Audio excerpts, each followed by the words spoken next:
This episode has been brought to you from the DGMS Studios, home of Don't Get Me Started, Lethal and Mully Live, and Surftown. Found at Spotify, Amazon, Apple Music, and wherever you listen to your podcast. Hello and welcome to Don't Get Me Started.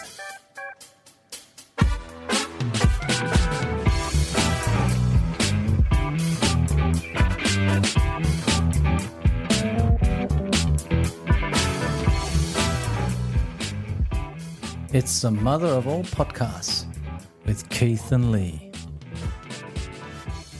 Hi, I'm Lee. And I'm Keith.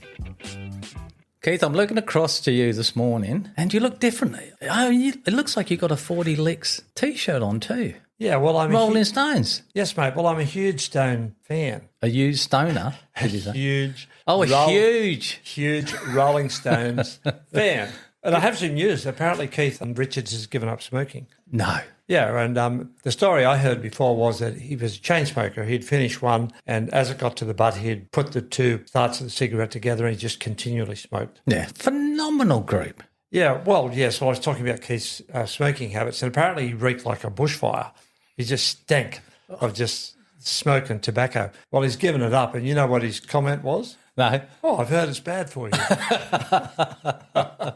And that's why they've been around for so long. Yeah, there must have been some glue in there that's kept all his insides together, because I believe his diet is not healthy either. He likes to just fry sausages and banged up potatoes and gravy and just throw it all in together. Oh, I watched a little skit with Jimmy Fallon and Mick. It was Jimmy Fallon taken off Jagger, like they were sitting down at a mirror, and of course Jimmy Fallon was the other side. I'd recommend anybody to check it out on YouTube. It's incredibly good. And Mick Jagger, what a guy. He played along beautifully. Yeah, well, he's past all the ego of fame and all that sort of thing, and you know, he's in his 80s on his third wife or something like that. He's got 10 million kids, you know, lives cleanly and exercises, and he's out there strutting on the stage and still killing it. He's killing it, all right. And their last album, Hackney Diamonds, I thought was excellent. Oh, be a sad day, mate, when he hangs up his little checkered pants. Well, I'm hoping that he'll come to Australia pretty soon, and every time I've tried to go to a concert when I've been around, I've either missed out on the tickets or circumstances have not allowed me to get there. This time I'm going. You should go, mate. I should go with you. Will go, not should, will. It's when they let you out the nursing home. That's going to be the thing. Bugger off. What a great career. I love picking their albums apart, you know, because some of their songs are a bit are all over the place to me. But if you go right through the whole catalogue, you can pick out some gems all the way through. Yeah, talking about catalogues, I was looking through our past episodes, and we did one on the Beatles and the Rolling Stones, and it didn't go down very well, which amazed me, actually. People are so familiar with both of those groups. You know, we've heard them for so long that people just go, oh, yeah, it's the Stones, Beatles. Who wants to listen to all that? We've heard their music, we've read their books, we've seen clips, we've seen their movies. You know, people are over them in a sense. Keith is still out there playing. Mick's still up and down the stage like he's 15. 80, it's unbelievable. They're in their 80s, yeah.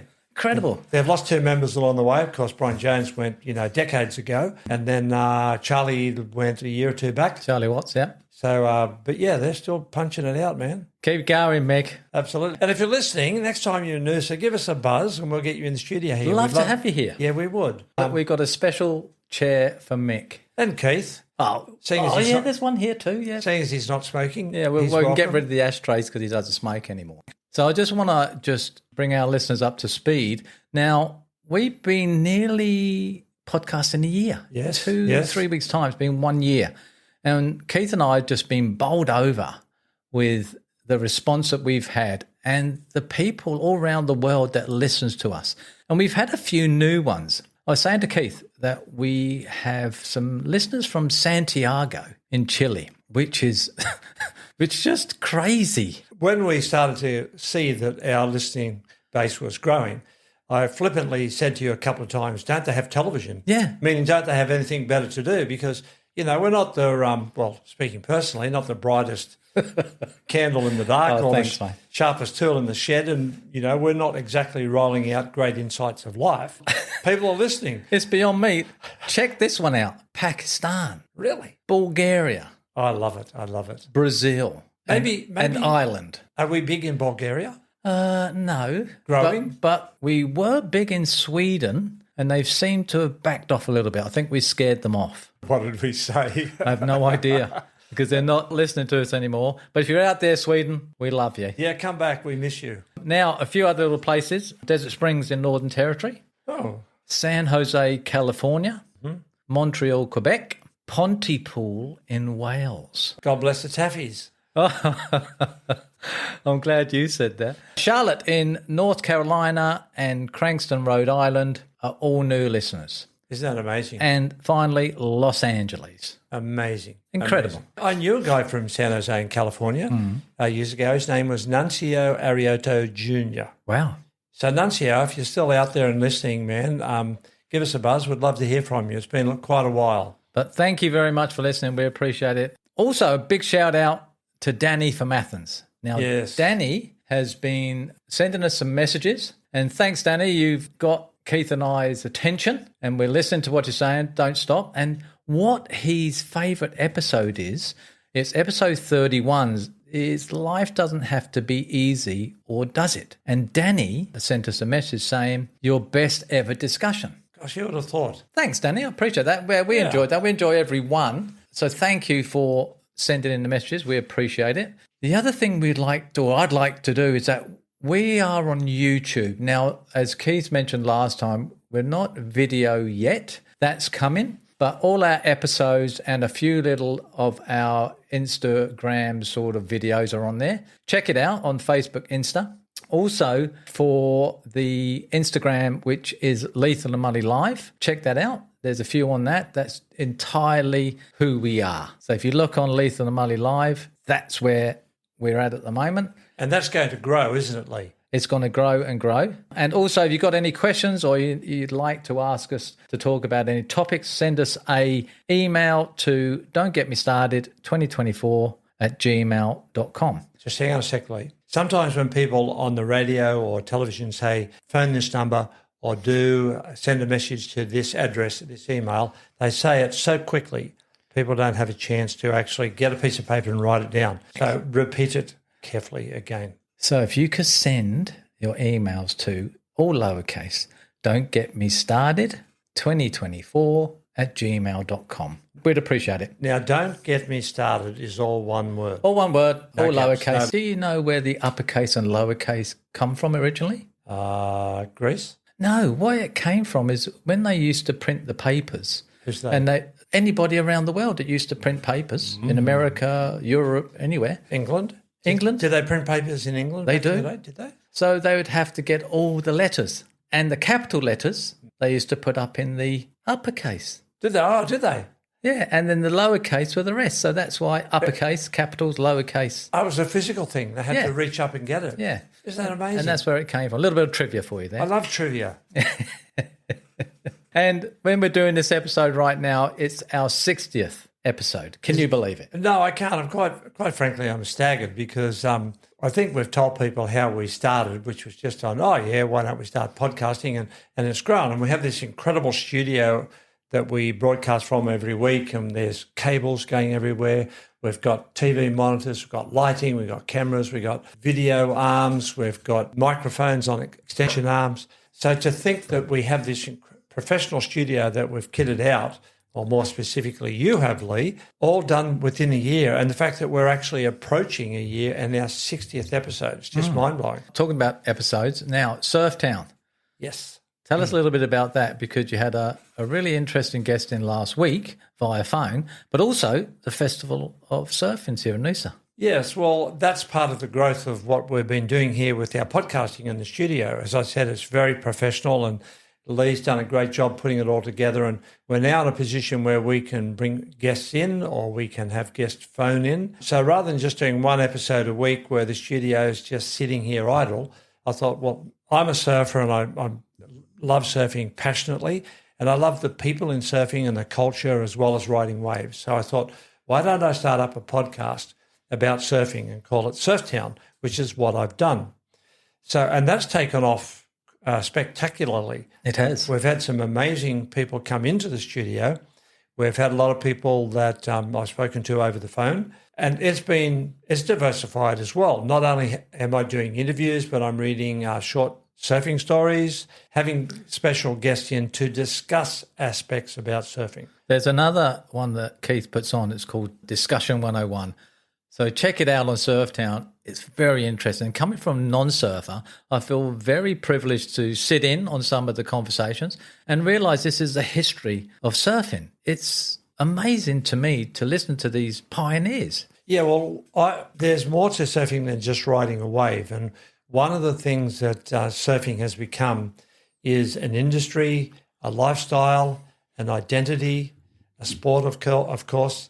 And out of all of that, it has its own culture, its own style of clothing, its own literature, its own speaking, its own words. And I'm really fascinated about that. Its own films, etc. There's surfing podcasts such as what I do with Surftown. And I'm specifically interested in surfing culture.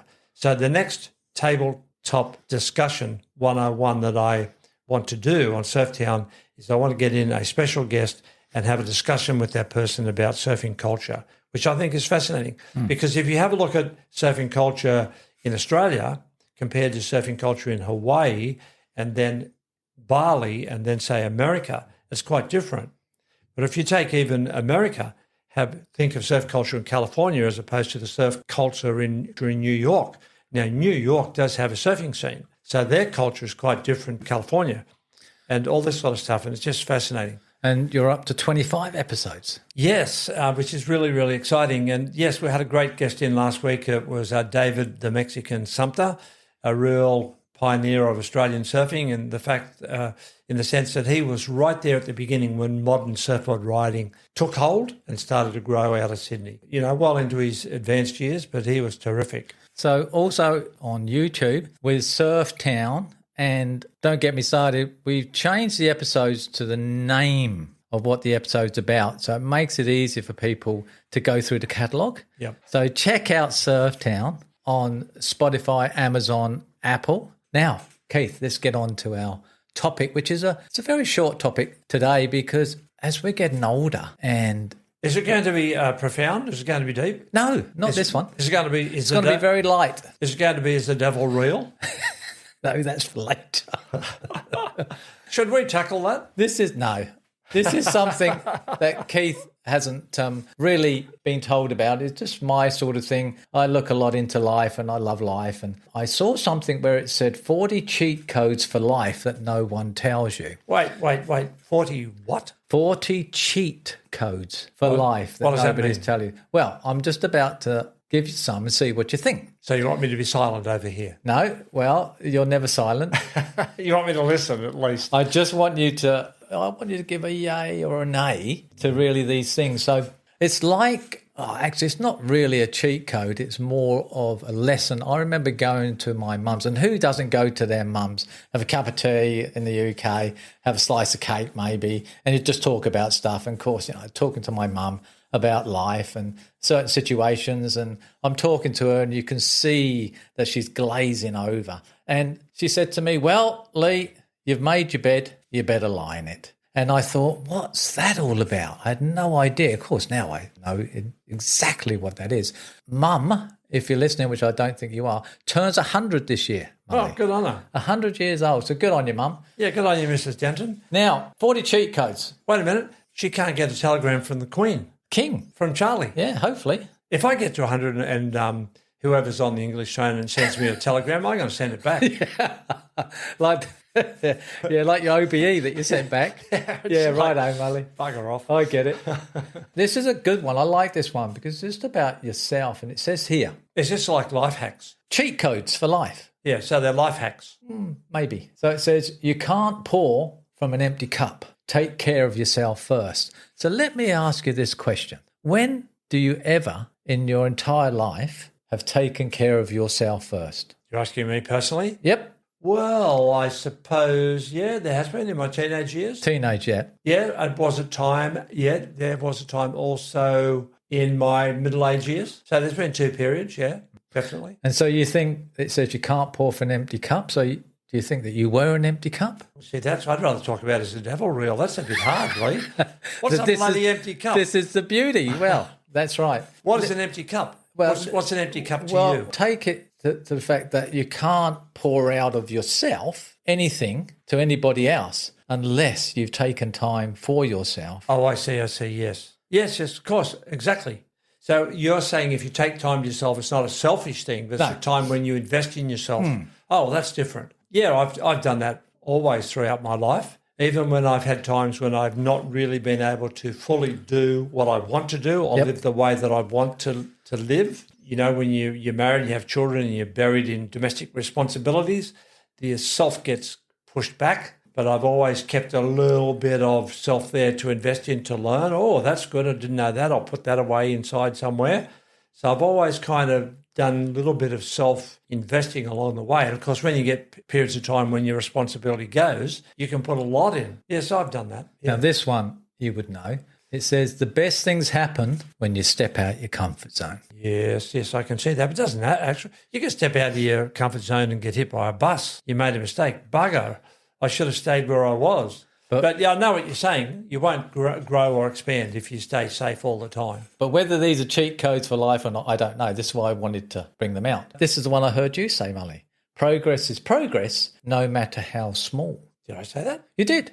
Actually, you say it every time when we progress a little bit on our podcast. Oh, yes, with our aspirations and our growing enterprise. Yeah, of course. When have you ever stepped out lately of your comfort zone?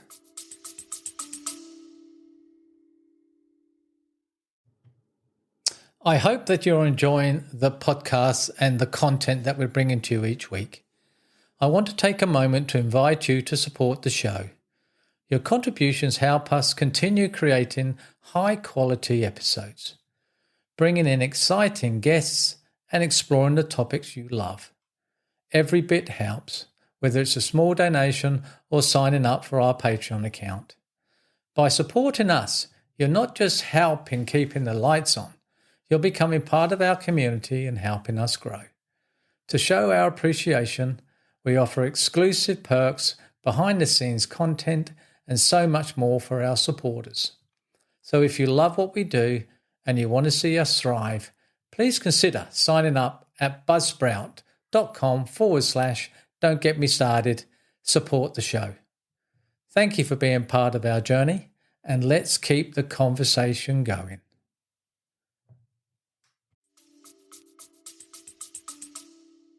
Doing it right now, actually. I've got some personal things happening in my life, and ooh, brother, I'm way out of my comfort zone. And do you think it's a cheat code that you already know that?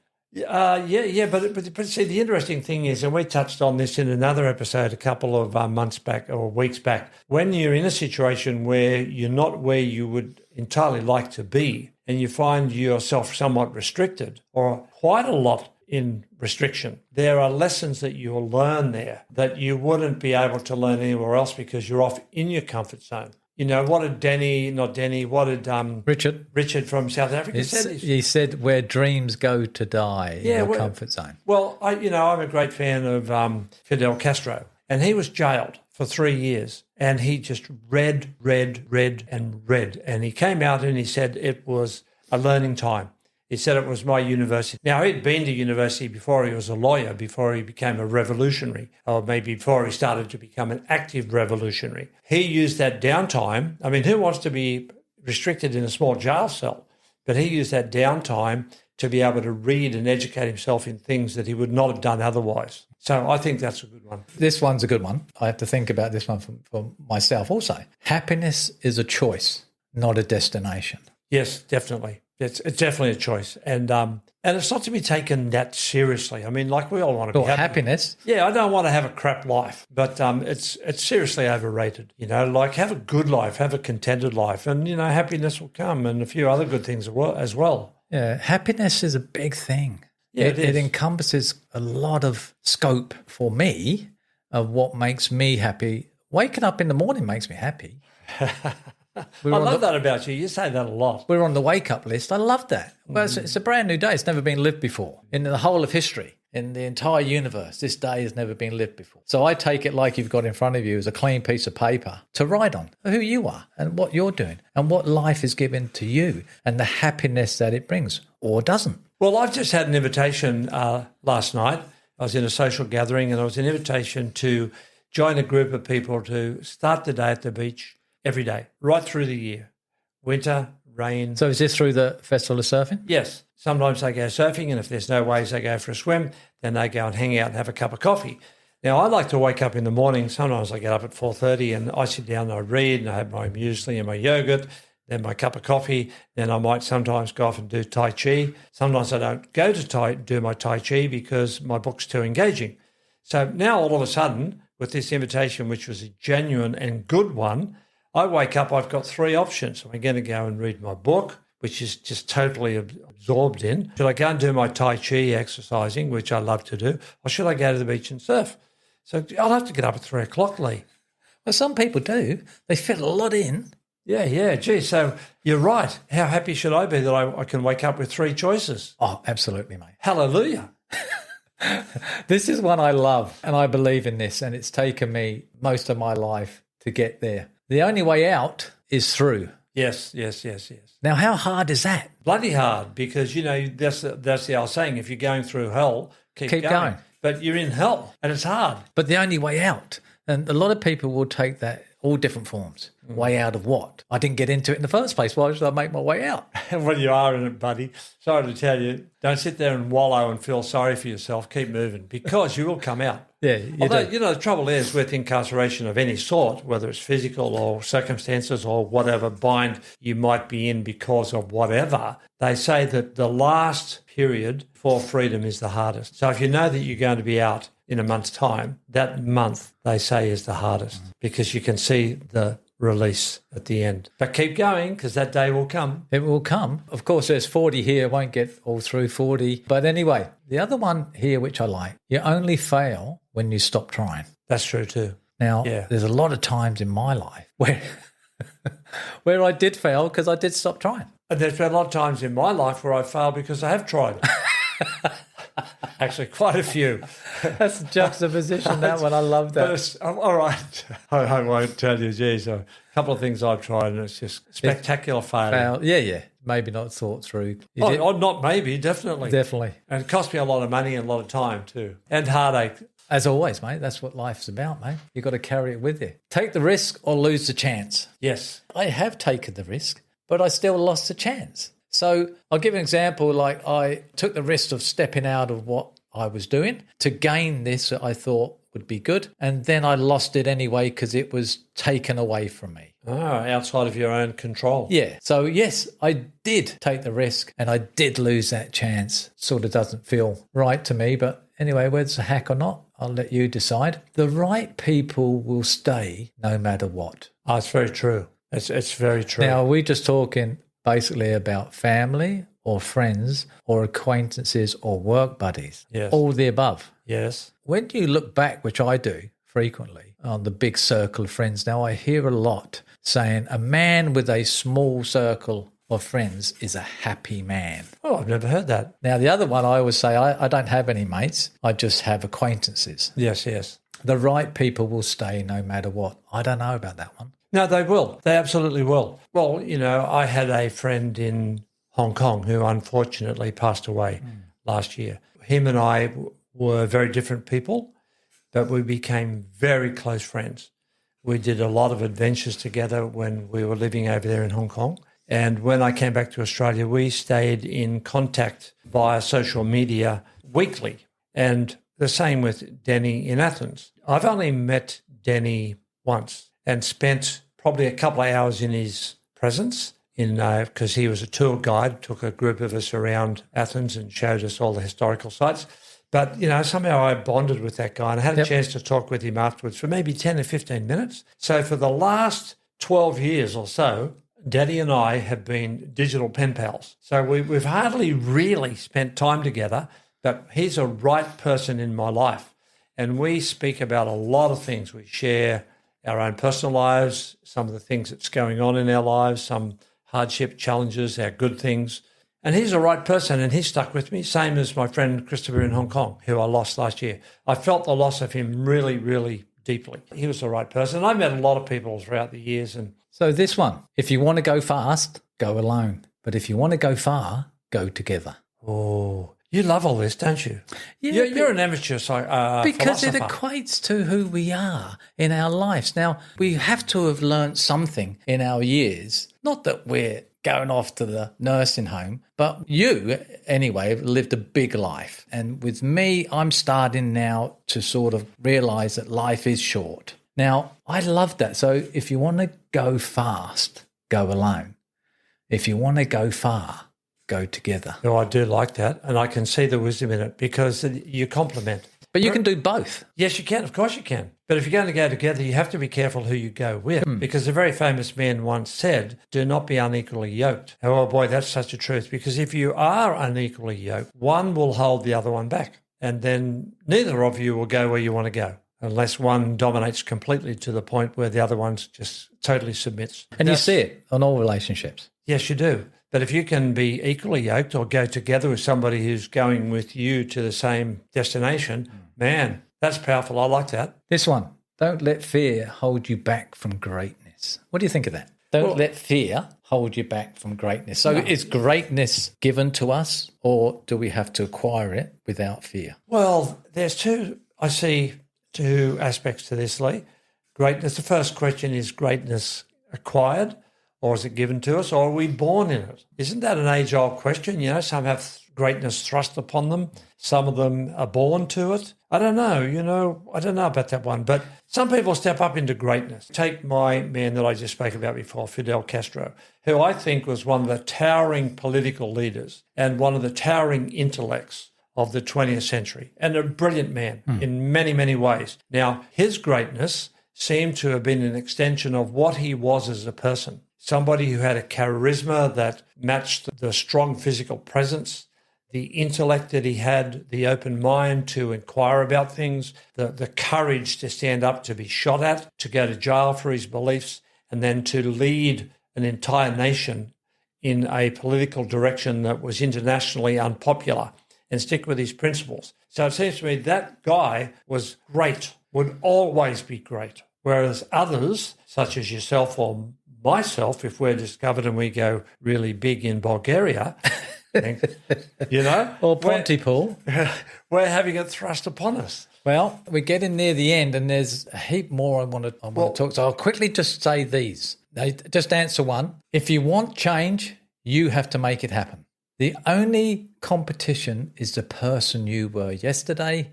Don't look back. You're not going that way, which I love. Trust the process and have patience. And this one, I'd like you to answer this one. Your future depends on what you do today. Yes, it does to a large degree. Now, there's always circumstances we cannot control, but we always decide and we aim somewhere, don't we? So, yes, very definitely. And there's more there, and we could pick a number, and you just read it out. Oh, okay. Well, I may have read it out, though. No, you haven't, because you've got to, what number you were up to? 12, I've just... Oh, you went random? Yeah, I just randomly done it because I didn't want to go. The number I have in mind is 37. 37. I think we just said that one. Let me just take a look again. If you have done 37 already... Yeah, your only competition is the person you were yesterday. Very, very true. Yeah, I love that. There's so many here that makes you think. Sometimes the best therapy is a walk with a friend. No, don't close it. Don't close your list off. Can I have another stab? What about 38? I've done that. Don't look back. What about 27? Okay. Let go of what you can't control. Yes, of course. Great wisdom. When in doubt, this is one. When in doubt, be kind. What does that mean? Actually, be kind to yourself. Be kind to the situation. Well, this is interesting because this came up in a conversation I had last night with a couple of guys that I met at the Noosa Festival of Surfing social evening. And we're into a couple of beers, and one of the guys said, what's more important, justice or kindness? And what's the difference? And I thought, that'd be great for Lee and I to discuss. What is the difference, or what is more important, justice or kindness? Justice or kindness. Yes. Now, justice could be, that person there has murdered my grandmother. So justice comes down, finds that person guilty, they go to jail or they're executed. So that's justice. So if that person goes to jail for the crime that they've committed, is that kindness or is that just justice? Good one. What about the Good Samaritan? Was that justice when he crossed the road to help that person, or was it kindness? So that's something that we can think about for the future. Well, Keith, we've come to the end. It's been an interesting one, and well done, mate, because I threw that on you. So you didn't really know. You had a broad outline, but you did very well. Now, I just wanted to say with the YouTube, it's on Don't Get Me Started with Keith and Lee. So we have the episodes on there, and we have a few little Instagram posts. Have a look. Tell us what you think. Don't get me started, 2024gmail.com. And Mully, as always, mate, it's my pleasure to leave you the last word. It's my pleasure to have it, Lee, and also to be here with you today and to discuss these random topics. I keep thinking to myself, Lee just loves philosophy. Where does he get all this from? But it was a pleasure just to hear all of that and have a bit of a chat with you and a catch up. So thanks, mate. And also to all our listeners out there, as always, we just send out a big good vibes to the whole lot of you. We love you heaps, and thanks for listening. Please like, share, and subscribe and all of the above. So until next week, it's hooroo from me. And it's goodbye from me.